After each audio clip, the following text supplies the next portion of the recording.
Wow, I should really change my decorations. Hello everyone, how are you guys? I feel like I've not seen you for a while, so how are you all? Today I'm gonna talk to you about how to actually do things. Actually. And it's not gonna be one of those videos where I'm gonna tell you to, turn off social media or delete them off your phone or, clean your space. No, I've got actual tips like on how to actually get you to do things. And do I always do everything that I want to do? Absolutely not. This video was meant to be filmed yesterday and the last video was meant to be on the channel 2 days ago, so obviously I'm not perfect either. But at the same time, I do have some ideas on how to get you to actually do your things. So maybe you want to stick along. Maybe you'll find something for yourself.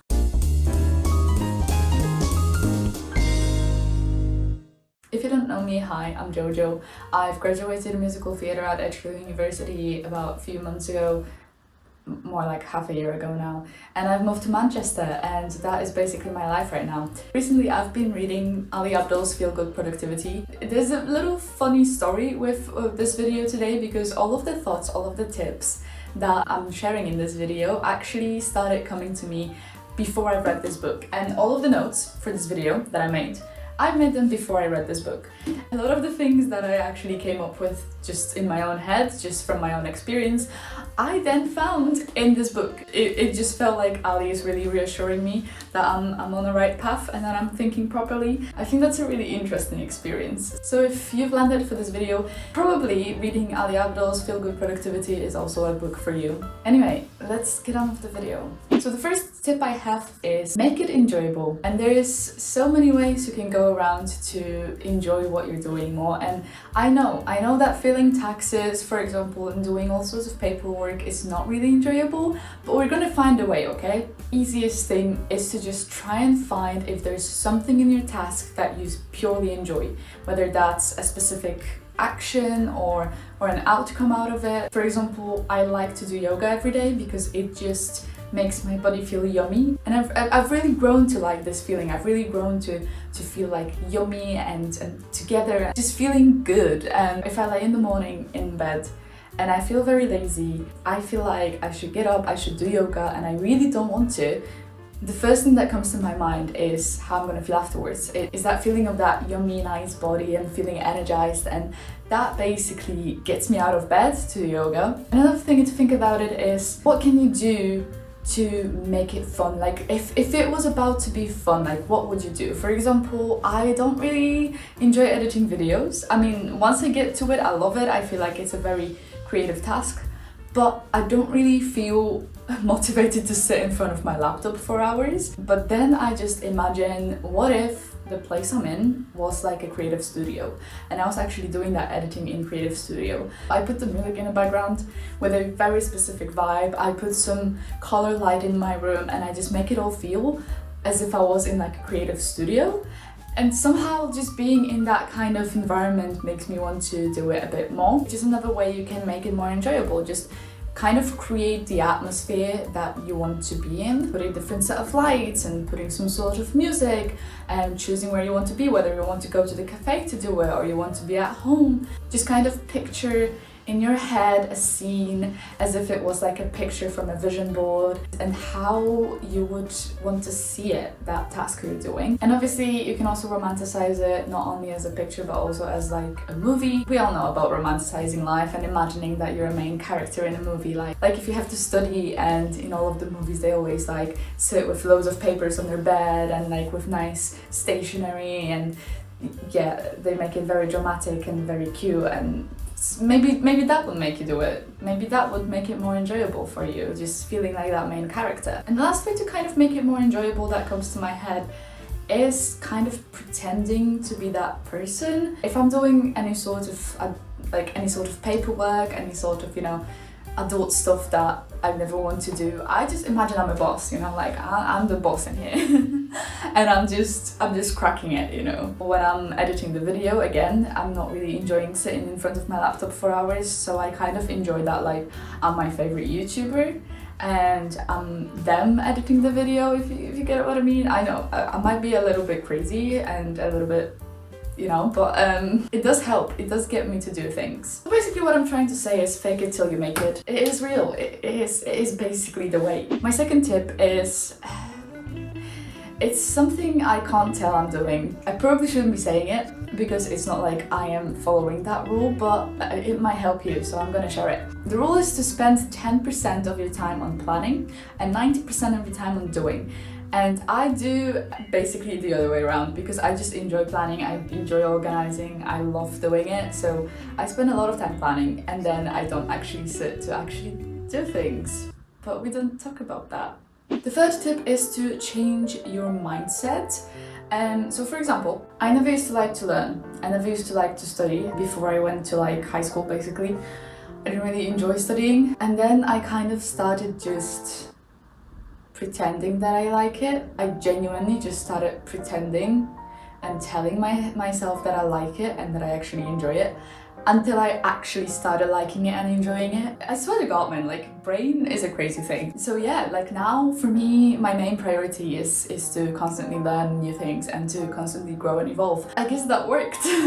So again, fake it till you make it. Honestly, just kind of trying to maybe even not force yourself, but force your brain to thinking that you like it, and maybe that will actually make you like it. And another thing I like to think about it is, if you are working a regular job that is not necessarily within, you know, your interest, that is just, you know, a casual job to make you money, and actually what you want to do is that another thing, that side hustle you're trying to pursue. The way I think about it is, I think about my main hustle as my side hustle and my side hustle as my main hustle. So basically, obviously my main hustle that makes me money is working for a shop right now, but it's not like it's of my interest to, you know, pursue a retail career in the future, and it's more so what I'm doing right now that is of my interest. So doing YouTube and theatre. I try to still think of my retail job as, you know, like I just need to work, you know, I just need to make money. But actually what I'm focusing on is those times when I'm not in work and when I am filming videos. Obviously my retail job was my side hustle to my university studies. I just kind of kept that mindset from uni, that, you know, that this job is just something I have to do on the side, but actually this is my interest and this is who I am. And the last mindset thing that is kind of really something we don't realize, it's the fact that your boring life is someone's dream life. Maybe we have some privilege we don't realize we have. But you know, maybe you think that your life is very boring and you have to work a regular job and you know, you don't have money to do anything exciting and whatnot. But then imagine like a corporate director who is having loads and loads of stress, and okay, maybe they have money, but they have no time for their family, they have loads of stress, and actually they just wish they could have a casual job like you and just have an easy little life like you. And we just don't realize that. And how crazy is it that actually someone might be dreaming of the life we have, and maybe our life isn't that bad. Maybe actually our boring chores are more exciting than we think they are. Let yourself fail. Setting high expectations and huge pressure, that's only going to discourage you. You kind of come up with this mindset of, I'm just going to try, like I'm just going to see what happens. I'm just going to try and see what happens, and if I fail, okay, whatever, I'm just going to try again. And you know, failure happens a lot, and even people with huge success, they also face loads of failure that we probably don't know about because nobody talks about failure. That's the thing. If you kind of don't give yourself that pressure and don't think about, oh my gosh, what's gonna happen if I fail? Yeah, but what's gonna happen if you don't fail? If you think about failing, you're just never gonna do it because you're gonna be so stressed and so scared of failure. I was watching this Jacob Collier interview recently. I mean, I'm just obsessed with Jacob Collier.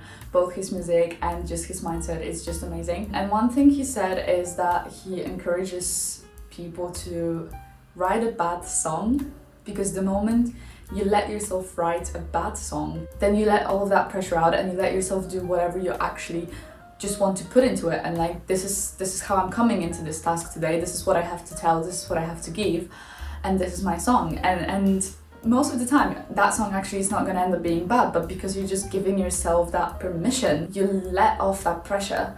And it's the same with any sort of other task. If you just let yourself fail and just come up with curiosity, with just trying to do things rather than looking for success, then you're more likely to do it, and you're more likely to actually have that success because you're just not letting that fear to stop you from it. The most important takeaway from that is that there's a lesson in everything. In any sort of failure and success, there's always a lesson to learn. So honestly, there's no harm in trying. I apply for so many jobs that I am so not qualified for, and I have no, I know I'm not gonna get those jobs, but there's no harm in trying. Ask yourself a simple question of, what are the habits I'm gonna have to change to achieve my goal? To do what I have to do. I said I'm not gonna tell you to put away distractions, but maybe in your case that is what you have to do. Maybe in your case you have to actually turn off, your phone, or you have to, put away all sorts of distractions. For example, for me, the thing that really doesn't get me to do things, mainly editing videos, is the fact that I don't have like a Fire Stick, so I always watch my TV on like Netflix or Disney Plus or YouTube, and I watch it from my laptop. And whenever I put on Netflix, it's just so much harder to stop it and to take my laptop to actually do things. So one of the habits I need to work on is to not put anything in the first place, at least not on my TV. If I have it just on my lap and I watch it then, I'm more likely to just turn it off and do what I had to do. But if it's plugged into my TV and it's just, comfortable there, then I'm not gonna do it. So that is like an example of a habit, but just think about, like, in order to do what you have to do, what are the habits that are stopping you from doing it right now, and what can you do to change them so you can do those things. Oh, and one more thing that actually helped me here is, obviously, I'm not deleting social media off my phone because, content creation, I need to, post and whatnot. I've deleted social media off my home screen, and you would be surprised how much change that makes. Because right now, I used to just, mindlessly go from an app to app. I wasn't even really checking anything. It was more just like a fidget thing, that I was just going from an app to another app and just refreshing and just looking and just refreshing again and just skipping in between and stuff like that. And then I just deleted them off my phone screen. And now if I want to open this app, it's somewhere away. I need to look for this app. Before I even click on it, I get that moment of just, do I actually really want to do it? Do I actually have to go on this? And even if it gets easy for me to find it in my menu and to find that app,